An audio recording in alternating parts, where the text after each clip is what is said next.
Αναζητάτε ένα μέρος στο οποίο να συνδυάζει τη διασκέδαση με τη χαλάρωση και την περιπέτεια? Τότε δεν μένει παρά να επισκεφτείτε τη Σαντορίνη. Πρόκειται για ένα νησί μοναδικό που δεν υπάρχει ομοιό του σε ολόκληρο τον κόσμο.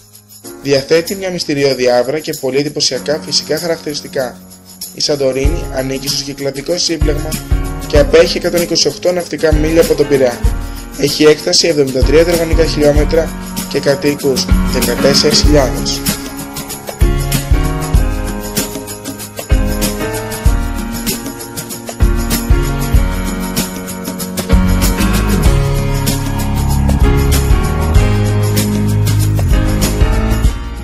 Αν δεν μπορείτε να αντισταθείτε σε μια βόλτα στα αξιοθέα του προορισμού που κάνει διακοπές, στη Σαντορίνη θα αποκτήσετε αμέτρητους λόγους για να φορέσετε το καπέλο σας, να βάλετε αρκετό αντιλιακό και να κάνετε μια βόλτα στα αξιοθέατα του νησιού.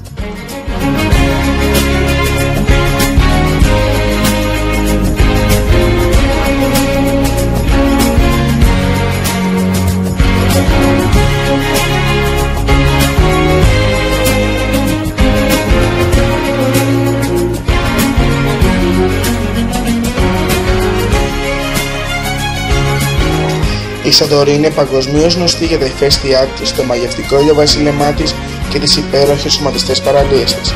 Διαθέτει άγρια φυσική ομορφιά, μοναδικές τοποθεσίες και γκρεμούς που μοιάζουν σχεδόν πρωτόγονοι και συμβάλλουν στη μυστηριώδη ατμόσφαιρα του νησιού.